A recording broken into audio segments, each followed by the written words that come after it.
Radio Caribbean International. And please be sure to like and share that as well, that link with your friends and family. Of course, we want to send out some birthday greetings today to Mrs. Bernice Robinson Charlery. Happy birthday to you. I'm hoping that you're having a wonderful and fantastic birthday. Also to Miss Shauna O'Geist, happy birthday to you. I'm hoping you're having a wonderful birthday celebration. And as well to Mr. Craig White, happy birthday to you as well. Now, I look back in time for this day. In the year 1821, on this day, August the 4th, a Russian Antarctic expedition led by Fabian Gottlieb von Bellinghausen returned to Kronstadt after being the first to circumnavigate Antarctica, that continent in the South Pole.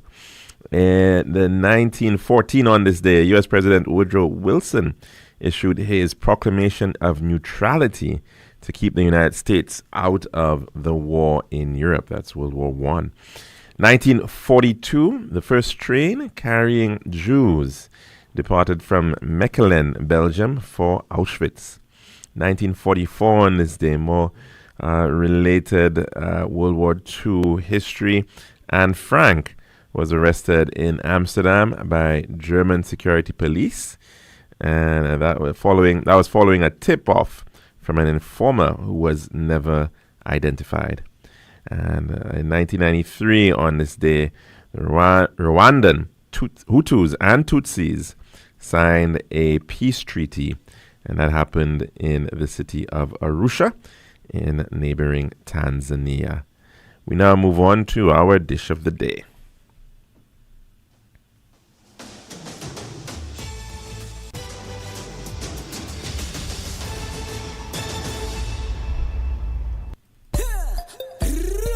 One tiles for your home, I see. Bathroom, kitchen, pantry. Need tiles for your balcony. Come down to Tiles Plus, satisfaction guarantee. Tiles Plus, Tiles Plus, Tiles Plus. Big tiles with unbeatable cost. Customer service, A+. Did all kind of tiles. Come down to Tiles Plus. We also got gas and vanity. Box, doors, you'll see. Come down to my nobody. We got the best tiles on island. Trust me. We are located Lance Road in Castries, Bosses Grozile, and Flax Street in Beaufort. Telephone number 453-7939. Serving now, the Daily Dish.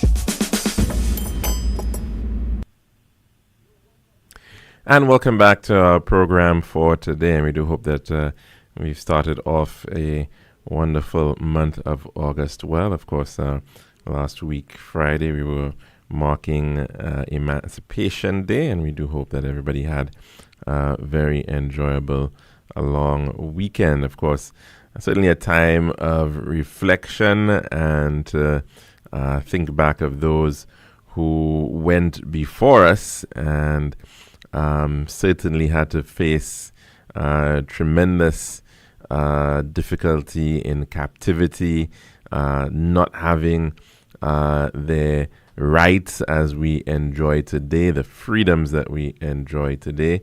It is very, very difficult to imagine one being pulled away from one's home, goodness knows in what situation, being taken into by individuals you've never seen before, and traveling a very great distance, being put into a prison cell under horrendous conditions as well, and then later on being brought into a vessel going on the sea, quite likely for the first time ever in one's life, under tremendous hardship, and to be brought into a land very much unknown to you, and of course to be forced to labor and to work without any form of compensation and under some ridiculously harsh treatment. And that was really what we were talking about when we think back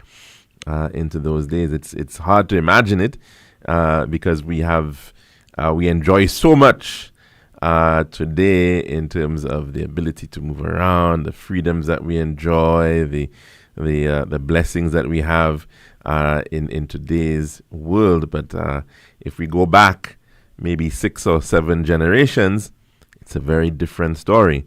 So certainly we do have to continue to be mindful of the hardship and the struggle that our forefathers went through. If not, we would not be here today, certainly, and certainly is something to consider, how far we have gotten as a region, as a Caribbean, as a people here, that we are now able to project ourselves around the world and to think of the successes that we enjoy today, and the remarkable institutions that we've also been able to create, to continue to propagate our very existence, our very civilization. So certainly it is very commendable indeed, and it is really important that we remember that day where we mark our freedom, when we mark the beginnings, if you could say, of our freedom. Because of course, even beyond that, we do know that there were no rights, there was no education, there was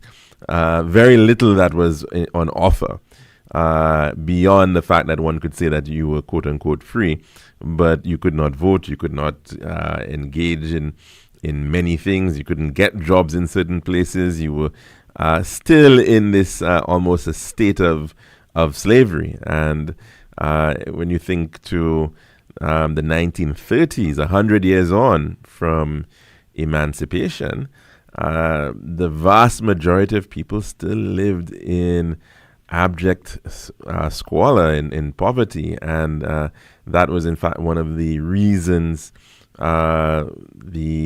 saw the revolts or the sugar strikes and of the 1930s during the Great Depression, in response to the treatment as it was, and the rise during that time as well of workers' unions, labor unions, which themselves as well began to form political institutions to take up their own plight at that level and to advocate for better conditions.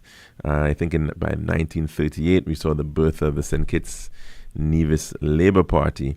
And so we're nearly 200 years on from this journey, but yet still, of course, there are still very many lingering matters in this regard. Up to a day like today, for example, we still have countries within the Caribbean community who have not yet joined on to the Caribbean Court of Justice. We've built up a number of institutions here in the Caribbean, from West Indies cricket, although perhaps that's not a very good example to start off with, the University of the West Indies, the Caribbean Community, the CXC, for example. We've done a lot of things to try to build up the Caribbean, CARDI and the CMO and many functional agencies that do a lot of work for us behind the scenes. And one of them is a matter of justice.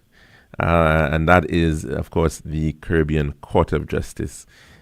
For many, up to now, in fact, we should say, for many countries in the Caribbean, the Privy Council is still the final appellate court, the final appeals court for people in the Caribbean in many instances, albeit matters related to the CARICOM Treaty of Chaguaramas, matters dealing with issues between countries, those are automatically taken to the Caribbean Court of Justice, and we've seen quite a number of those coming forward, issues between rights of access to for trade and what have you, being handled by the Caribbean Court of Justice.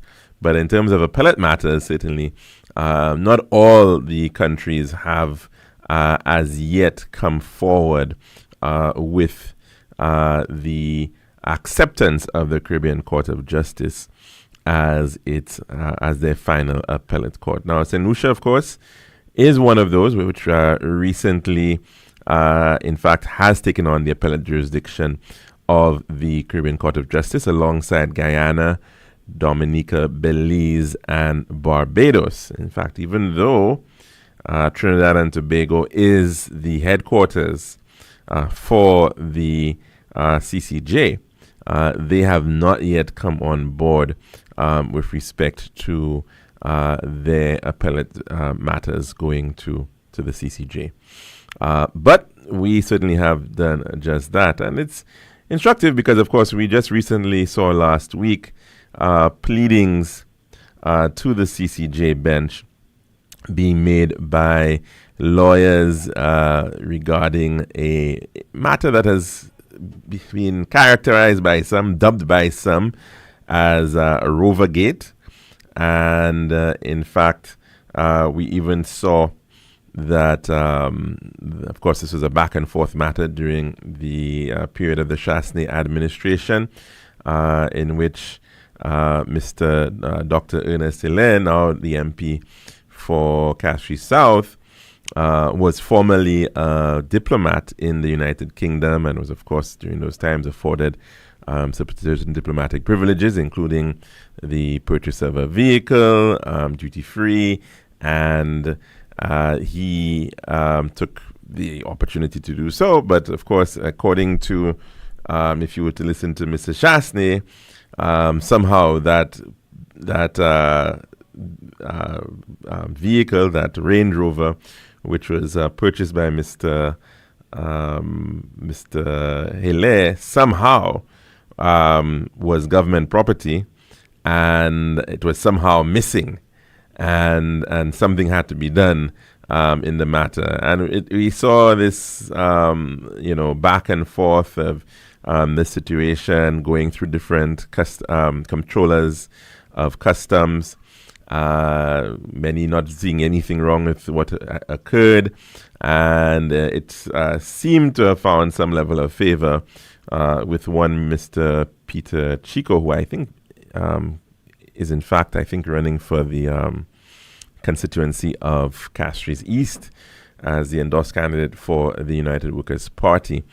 So anyways, that matter is now under appeal at the CCJ after, and the matter in particular is that the case has been dismissed or withdrawn, or the charges that were brought forward by Mr. Chico have been withdrawn, or by the Controller of Customs, I should say, have been withdrawn.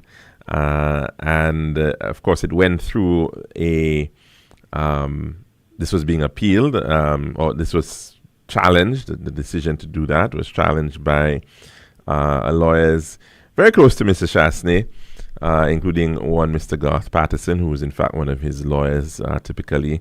And so that matter was being pursued, went to the High Court and was thrown out. It also went to the Court of Appeal and was thrown out, and was just recently considered by the CCJ judges. And currently, the Honorable Mr. Justice Winston Anderson of Jamaica is the president of the CCJ, taking over from Vincentian Mr. Adrian Saunders not too long ago. And so, of course, we have observed what the happenings there. But just to share with you, though, because what also of interest is who also serves on that bench. And there's also, in addition to Mr. Anderson, who is the Chief Justice, you also have a Trinidadian member, Honorable Madam Justice Maureen Rajnath Lee, and she is coming out of the former Justice of Appeal of Trinidad and Tobago. You have out of Belize, Mr. Justice Dennis Barrow, who's also related to the former Prime Minister of Belize, and he serves on the bench coming out of Belize, as I mentioned. Also, Peter Jamadar, he is on the bench, also coming out of Trinidad and Tobago for the most part. And very interestingly enough, the other two, one out of Jamaica, but I do believe she has African roots. Justice Shatal Onanaiwu, and spent most of her time, of course, a Jamaican national, practiced in Jamaica, but certainly some interesting connections there with Africa, no doubt. And as well, one certainly who has roots in Africa, in Nigeria, interestingly enough, is the Honorable Mr. Justice Chile Ibo Osuji. And he was born in Nigeria back in 1962, and he's been serving on the CCJ since April of this year. And it's interesting that we can see that, of course, that here we have a member of the CCJ, in fact, being Nigerian. And we've seen other persons from outside the Caribbean, who've served on the CCJ in the past. So it's not a strange occurrence. There was actually, I believe, a gentleman out of the Netherlands who served at one point as well. So you will get that, certainly. And it's perhaps good sometimes to have that some different perspectives sometimes in this regard. But very, very learned gentleman in his own right, of course. And it's also interesting because here we had, again, this whole issue of Nigeria. And interesting enough, of course, we boasted that we have the distinction of the only non-Nigerian Chief Justice of Nigeria being Sidani Alexander, who served as Chief Justice back in the 1970s, 1975 to 1979, I believe. And so, again, another interesting connection here with respect to that of Nigeria and the Caribbean. So good to see that. But of course, the matter was heard, and a ruling or judgment will come soon.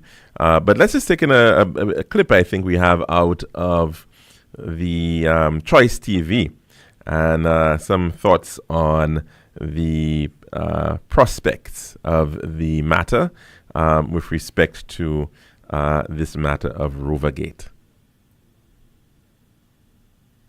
In the newest update to the decade-old controversy over Dr. Ernest Tiller's importation of a Range Rover Discovery Sport, the political leader of the opposition United Workers' Party, Alan Chasney's final appeal of a case between him and the Controller of Customs and Paul Noel was heard on the 29th of July before the Caribbean Court of Justice, CCJ. The Choice News solicited the expertise of Van Dyke Jude, a recently retired attorney at law with a wealth of experience in successfully suing St. Lucia's Department of Customs. Jude's evaluation is that despite the arguments put forth on Chasney's behalf, the CCJ seemed unlikely to rule in his favor. Mr. Chasney's position, from my understanding of what was being argued already before the CCJ, was that basically he was saying that there was no legality to the decision to abandon the case against Mr. Hilaire. Mr. Chasney was arguing that he should have been given leave to bring judicial review proceedings. And from the oral argument, it looks as though the CCJ is unlikely to rule in favor of Mr. Chasney for a number of procedural reasons. Chasney's strategy seems to have been misdirected.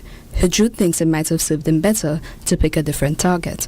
The argument on behalf of the controller, basically they're saying that, look, what the CCJ is saying is, look, the magistrate endorsed the decision of the new controller to abandon the proceedings, and that there was a procedural irregularity in the case presented by Mr. Chasney because they should have challenged the decision of the magistrate and not the decision of the new controller to abandon the proceedings. And it seems on procedure that the CCJ is ultimately going to rule in favor of the controller, to say that the wrong procedure was adopted by Mr. Shastri within the proceedings. Whilst years of discourse on this matter have been concerned with the moral motivation supposedly behind the case, Jude examined the real worth in dollars and cents of the main points of contention in this controversy. They're arguing about the failure of Mr. Hilaire to produce documents which are satisfactory to customs, and that failure is really the only exposure that Mr. Hilaire had was under the Customs Act was a maximum fine of $5,000. Jude opined that the case wouldn't have had nearly as much public interest had it not been for the involvement of such high-profile figures as Alan Shastri and Dr. Ernest Hilaire, lamenting that there are many more serious issues with the Department of Customs than what this case and its surrounding discourse concern themselves with. The proper inquiry is what's going on in customs. Why is it that you have two heads who differ so substantially from each other when really they've got in-house counsel and they've got the might of the Attorney General's chambers to advise them? And this is not really a big, apart from the political overtones, and of course because they're high-profile figures, there are hundreds of solutions, ordinary solutions, who've actually got their properties seized by customs, sitting on a wharf, cars and vehicles that they can't get out. And for me, that should be the area of public interest, is to get this agency to operate in a way which is transparent and which is efficient for allowing people to bring goods in and clear them. He emphasized that the inefficiencies and other operational shortfalls in the Department of Customs are significantly greater injustices to St. Lucia's ordinary citizens than the injustices being claimed in this case. The Customs Department has far more serious problems than Dr. Hilaire's car. And if it was not Dr. Hilaire's car, then there's been no prosecution of him for fraud or anything else. And I think he's cloaked with the presumption of innocence until that is determined by a court, which is now very unlikely, because a magistrate has already ordered that the vehicle be returned to him, and there's been no challenge to that order by the magistrate. For Choice News Now, I am Sienna Dalso. Well, there you have it from that opinion, of course, from one individual in terms of moving forward with this matter, and that it would appear that it does not seem to be so much of a critical issue regarding the entire matter, and pointing out that, the maximum penalty in a situation like that is a fine of $5,000. I'm pretty sure that $5,000 would not get you very far in terms of the legal fees of Mr. Garth Patterson, of the other lawyers involved in the case. And for those of you who had the opportunity to see the extent of representation in this matter, it's certainly not on the cheap, and to go through all of these processes, as we've seen, very interestingly enough, it must be costing quite a bit to be able to get that kind of representation forward on a matter like this, to try to get it reinstated. But that is seemingly the will of the former comptroller, I suppose ably assisted by Mr. Shastri in this sort of situation. In fact, interestingly enough, Mr. Shastri even wanted to make a comment during the proceedings, and when in fact the good Chief Justice realized his attempt at what he was really getting at, he in fact got put down on this matter, so was not able to make any contributions to the matter. And so we'll have to wait and see how it, of course, all ends up. No doubt we'll be getting some sort of a ruling on the matter at some point pretty soon. But it certainly does beg the question, what is really at play in this is because it seems to be, for a lot of people, a very expensive witch hunt regarding this issue of a vehicle owned effectively by Mr. Hilaire. From all indications belongs to Mr. Hilaire, simply getting the vehicle sent from when he ended his tour of duty in the United Kingdom to come back to St. Lucia, and to have that this being done seems to be much ado over nothing. And I think this is exactly what the commentator was pointing out, that when you have so many critical issues to deal with respect to the state of customs, with respect to really other critical issues, and we're going to be spending so much time dealing with the matter on this. Another interesting point to be made is that it would have cost Mr. Chasney even more had he to seek out representation through the Privy Council.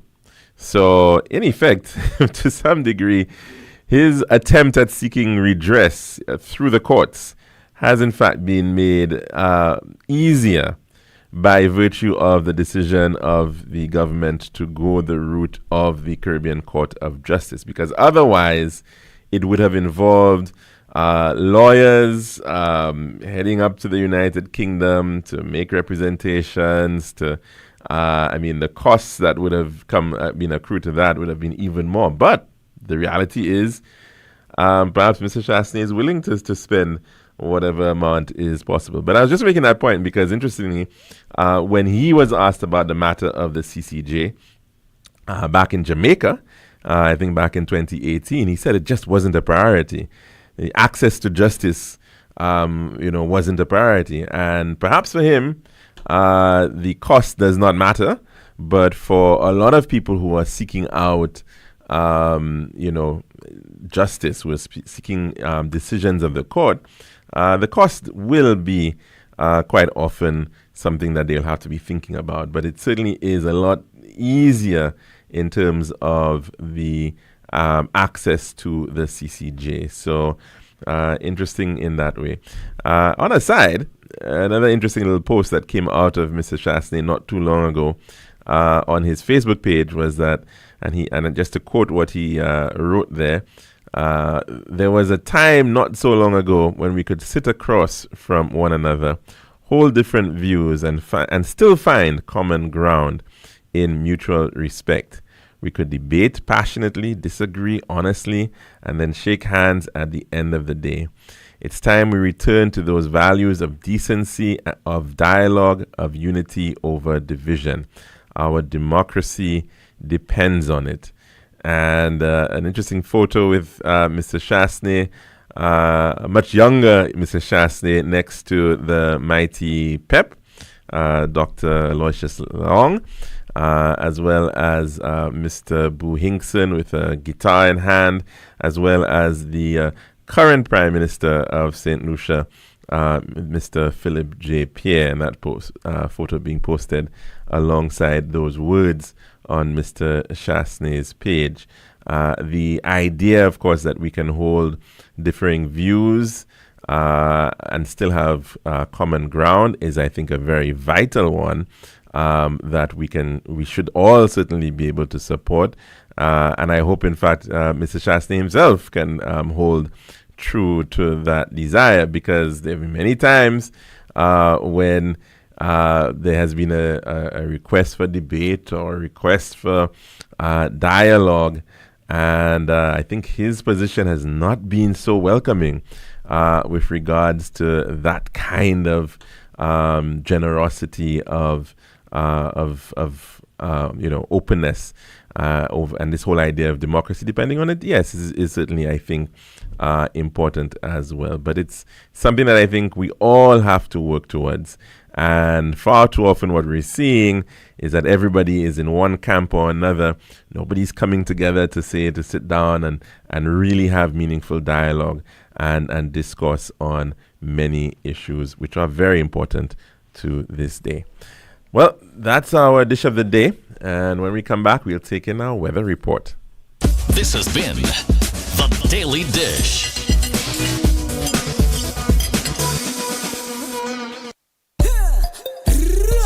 One One tiles for your home, I see. Bathroom, kitchen, pantry. Need tiles for your balcony. Come down to Tiles Plus, satisfaction guarantee. Tiles Plus, Tiles Plus, Tiles Plus. Big tiles with unbeatable cost. Customer service, A+.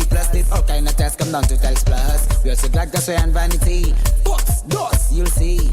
Come down to mind nobody. We got the best tiles on island. Trust me. We are located Lance Road in Castries, Bosses Grozile, and Flax Street in Beaufort. Telephone number 453. Girl, I've been so stressed searching for the perfect tiles to complete my home. Really? Yeah, it's always the same white, beige, and gray tiles with these tile stores. Like they're all buying from the same place. You're the design expert. Help me, please. I'm fed up. What are you looking for? Something different. Something that says Caribbean beauty and suits my personality. Something vibrant and classy with a little razzle dazzle. Okay, Ms. Razzle Dazzle, I know just the place. Island Style Tile and Bath, they're my #1 store for everything tile. And with their new In Living Color collection, you'll find the most gorgeous styles to give you that splash of Caribbean flair you're looking for. That sounds perfect. I'll even take you myself and throw in a free design consultation. I'll never say no to that, sis. I can't afford you anyway. Visit our Island Style showrooms in Castries, Rodney Bay, and Viewfort, or call 450-452 or 453 Tile. We'll help bring your vision to life in living color. This is Radio Caribbean International. It's now time for the weather news.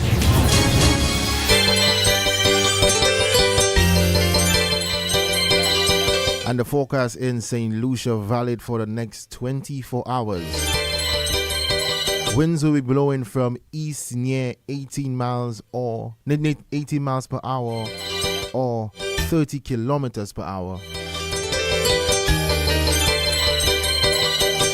Weather, fair to partly cloudy skies with a few brief showers.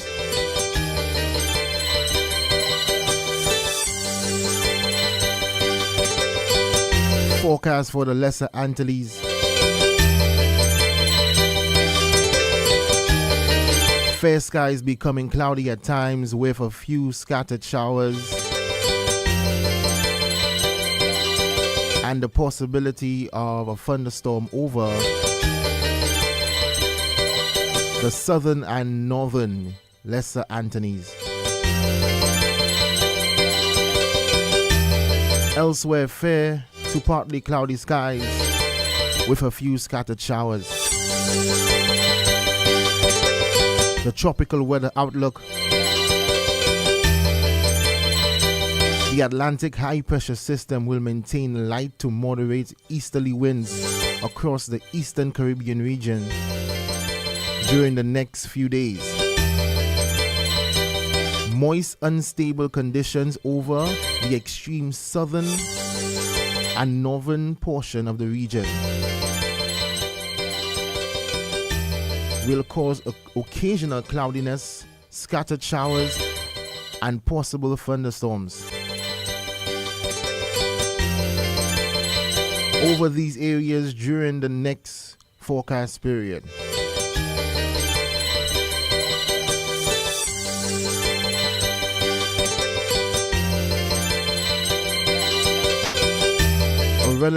A relatively dry and stable atmosphere will prevail over the remainder of the region during the next 24 hours.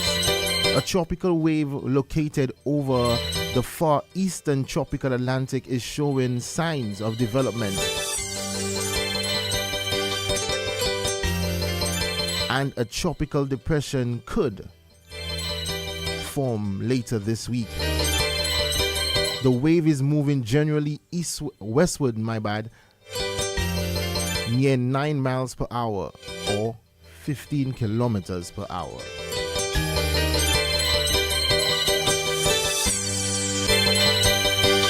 This has been RCI's Weather News. For more information, call the Weather Hotline at 454-3452. RCI 101 #1.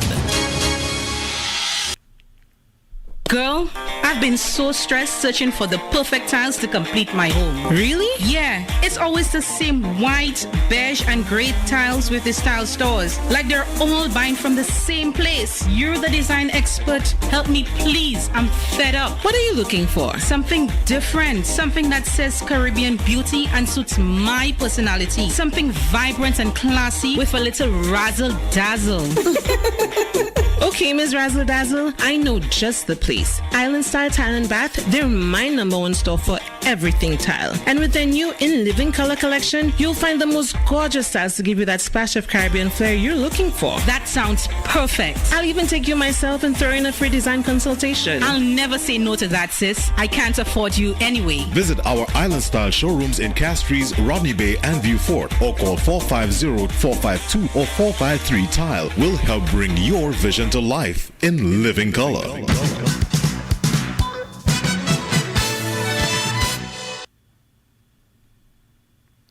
Okay, and welcome back to the lunchroom here at Radio Caribbean International. Don't worry about that stinger. But of course, we got some calls, I think, coming in. So let's head to the phone lines at this time. Of course, the number is 452-3046. Good afternoon and welcome to the lunchroom. What's on your plate today? Hello, Mr. George. How are you? How was your weekend? Very, pretty good. It was good. It was good. Thank you very much. Okay. And yours? All right. Not bad at all. Good. Okay. Good stuff. Yeah. Let me tell you. That so-called, I have to call it fake, because everything is, too many things are fake now, especially when you're coming over, net. So that fake show of magnanimity, of reaching out. We must call that out, my brother. Because, there's so many examples, the history of this gentleman's behavior is replete with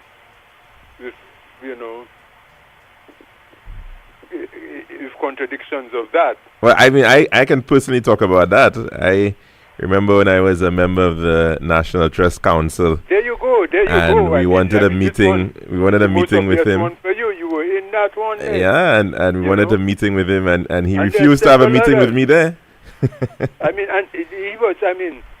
was beating his chest and saying, "Well, you lost the elections. That's right. You have no right. You have no say. Tell us, You have no say. Advise us where we should go. Yeah. Shut up and let us govern. That kind of thing. and what's happening now? All of a sudden, he signed this. He's a statesman now, Kalik. He's embracing. What's that? You school him or what? Me? I don't know. I don't know about that. What's happening. If only. I'm amazed to hear that, boy. That, he said, let's reach out. We could agree to disagree, but right. we could do it in a civil way and we could shake hands. We can shake hands at the end of the day. Yeah. That's such a big joke. Because it's so fake, Yeah. But, people buy it. People buy it, Well, maybe you're right. Maybe Maybe people buy it. I see. It's a very popular post that he said. It had a lot of reactions. Yeah, 1,000 people reacted to it. A lot of people, most positively. It's not particular to St. Lucia. In the world today, have convenient amnesia. You know what I mean? So they choose to forget certain things and just block them out and remember what they want to remember. Right. But on the issue of Emancipation Day, I heard this address. The address by PMPS. Yes. And I find that so succinct, so short and concise and to the point, and focused. I find that was just brilliant. In other words, he alluded to, we need to, reignite or ignite our past and our, who we are, and he talked about measures like teaching African history in schools and other measures and engaging, which of course he's doing on a government, he's promoting on a government level, notwithstanding what has gone unofficially, culturally and otherwise between Africa and the Caribbean. He's, and the kind of response he's been getting for that.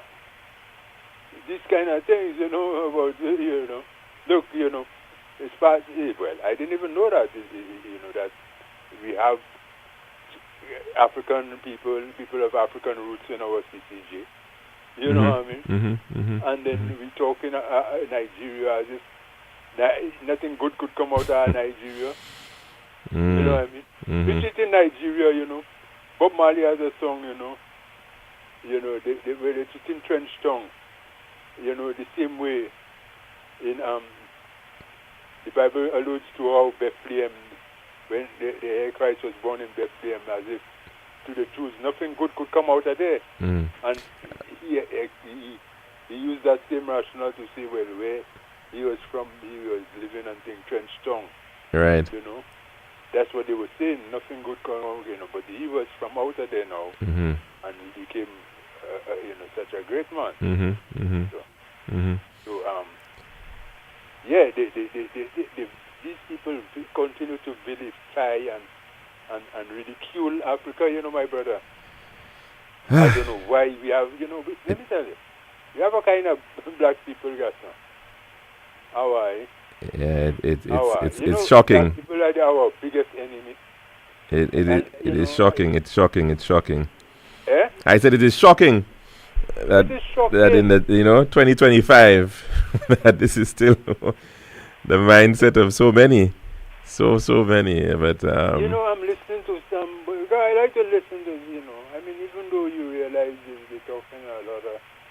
I don't want to use the word right, but I listen still. I compel myself to. Sometimes I say I'm not listening at all, but and to hear people come on and say and trash his thing, address, and it's like what his address was fueling racism. Oh, that was said. Oh, I didn't. Yeah. It's only fueling racial racism and. Oh boy. Yeah, hatred among racism. These are alluding to the fact that the leader of opposition is not a white man, and how they could say that, and the former leader, representative of South, was the son of the king of slave owners and all kind of things. They and in other words, and they come across in a way that No, I remember that the current leader of the opposition tried very hard to paint the former Prime Minister, Dr. Kenny Anthony, as Massa. Remember that, eh?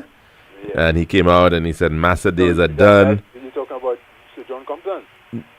No. The current leader of the opposition, Mr. Shastney, tried to paint Dr. Kenny Anthony as a Massa. I don't know if you don't recall that. Yeah, but he went on about and you can change your name. Right, I know that of course during the period of Compton. Before that, John was saying that that was playing that card too, Of course. As one who combated the he was part of the whole efforts in the Roseau Valley, in the Denry Valley, in the Mabria Valley, the strikes there with the workers. Warning that we should look out for that one day now, who trying to perpetuate the same kind of. In fact, in his opinion, a Barnard should never become Prime Minister of St. Lucia. I think that was the sentiment. Old enough to remember that. Yeah, but maybe your father could edify you on that. But that's what they were suggesting, that the man, advocating, racial pride was equivalent to racism, and that we are a country, we are multi-racial and so on. Yeah, it's true. And everybody must have a equitable,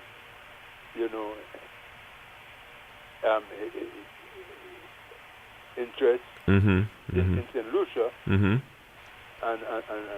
so forth. I quite agree with that, but to suggest that because the PM was alluding to taking measures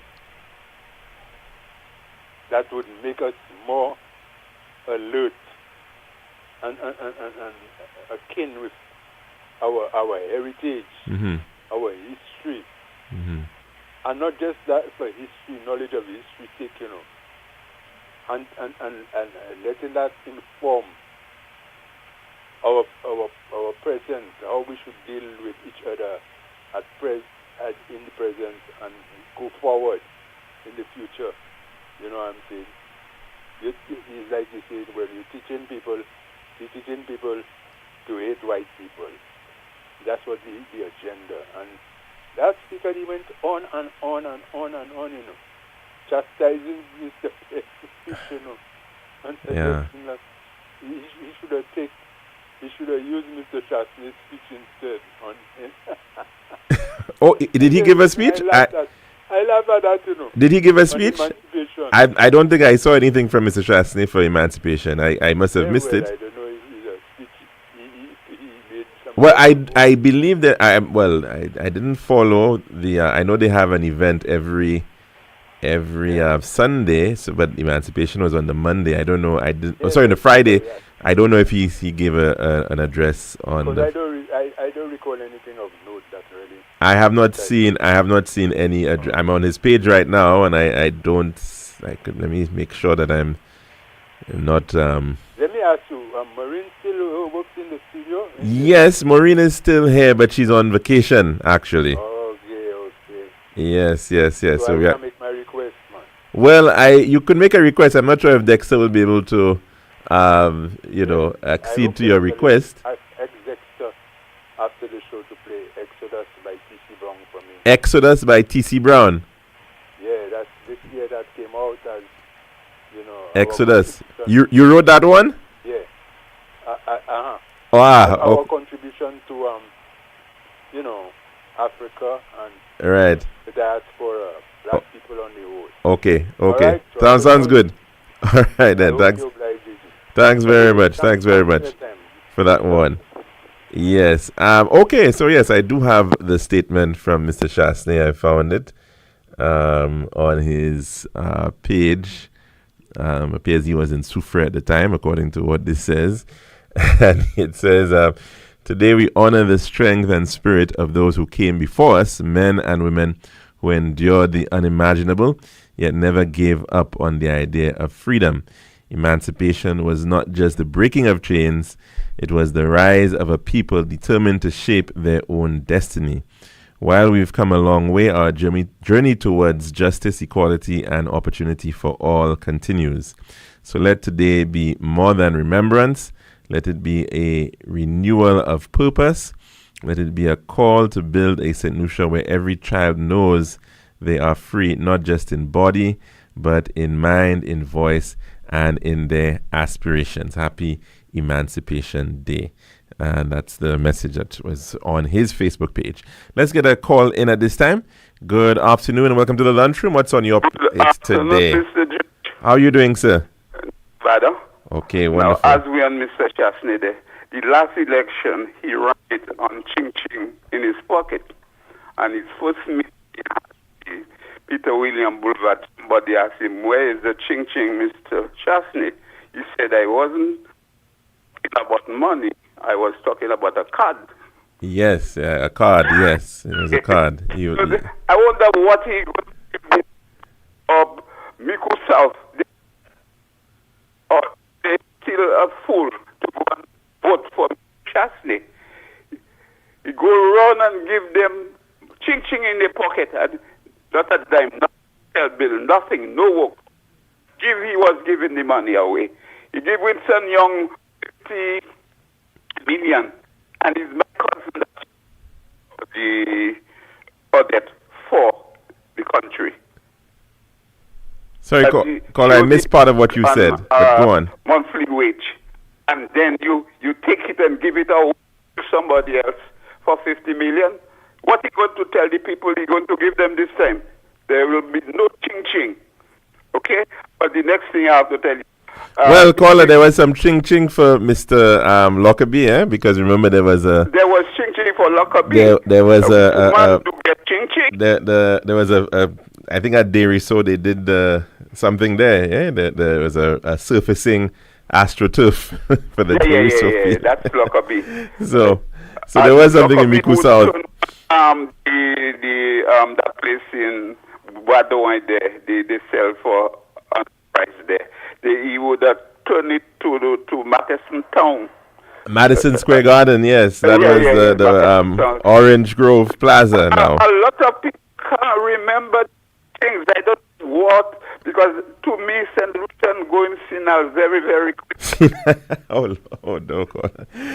Maybe, well, people have selective amnesia sometimes, caller. They forget things very, very quickly. Because when a man promise you so much and give you nothing, and you still will go and vote for him, I wonder if Miku South want to vote for Chastain this time. What's wrong with them if they do that? They had still, if they ever go and for Mr. Chastain, because they promise nothing, give them nothing. The hotel bill done for that time. Well, they spend a whole on plane flying from A to ZB, and when he finish, he tell you they call him the flying parrot.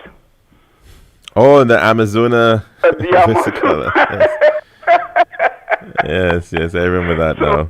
Yes. Let's put that behind. Now, it's time we open the market with the Africa, because Nigeria most yam in the world. Did you know that? I wasn't aware of that, but I could imagine so. Okay. The most yam in the world. So we could start importing yam from all type of yam. Yeah, so that's a lot. We have a lot if we open market in Africa. A lot. Yeah. There's certainly a lot of possibilities, a lot of opportunities, and the way the world is going right about now, of course, with these, we're seeing continued interest in tariff wars by the Trump administration. Mr. George, if you look on the European, what they do, they all get together and open the European market. Yeah. So if we can even take a page from themselves and open the African market. Maybe. Well, we are part of the African Union in some sense, so we should certainly be looking to see how we can get into a common space. Yeah, that's some good possibilities. And if we are a common space with Africa, then who knows what that may be also opportunities for Africa itself. I mean, they also are looking at. I mean, we're a small market for them, so small. Yeah. But the possibilities of cooperation between Africa and Latin America and the Caribbean, that's also another. I think that will do us good, because the last time we voted Mr. Chastain and a place to join the University of the West Indies, he said we don't ready for that yet. Well, catch the candidate didn't. Yes. They say we'll have it. Well, I suppose Mr. Brown, Gaston Brown, benefited from that. Yeah, definitely. Indeed, with 5 islands in Antigua. I feel hurt. For it to have a prime minister and this kind of chance come to St. Lucia, and just kick the can. We don't ready for that yet. Good afternoon, Mr. George. All right, thanks very much for that contribution, caller, and do have yourself a wonderful day. Of course, the number to call in is 4523046. And lots of interest in Miku South late. It has only ever been won once by the St. Lucia Labour Party. That was back in 1997 under Mr. Cass Elias. Back in the 1970s, in fact, I think the United Workers' Party won Micoud South by a margin of about 62%. Right, that was a margin of victory back then, 62%. But and it pretty much held strong on that, holding out somewhere around that 60% mark for a number of elections back into the 1980s.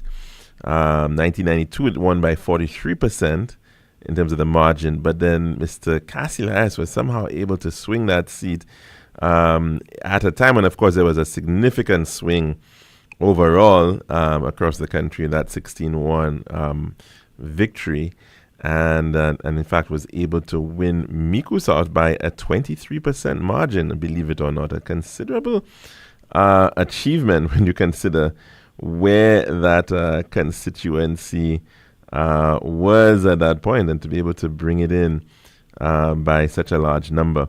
Albeit, though, remember there was in fact a third party in the mix, an independent candidate, which caused some splitting of that vote, I believe, in Micoud South. But Mr. Chasney was able to win that seat with a margin of about 16% of the total votes cast in 2021. It's a pretty healthy margin as things go by, but it'll be interesting to see how that, of course, plays out in the upcoming general elections. Of course, there are a number of other individuals who seemingly may want to take up the leadership of the United Workers' Party as well. Lots of speculation about that as things go. But we'll have to continue this conversation perhaps at another time, as we're already out of time here at the lunchroom. Of course, we do hope you can join us tomorrow, God willing, for another program. I'm your host, Calix George Jr., saying goodbye.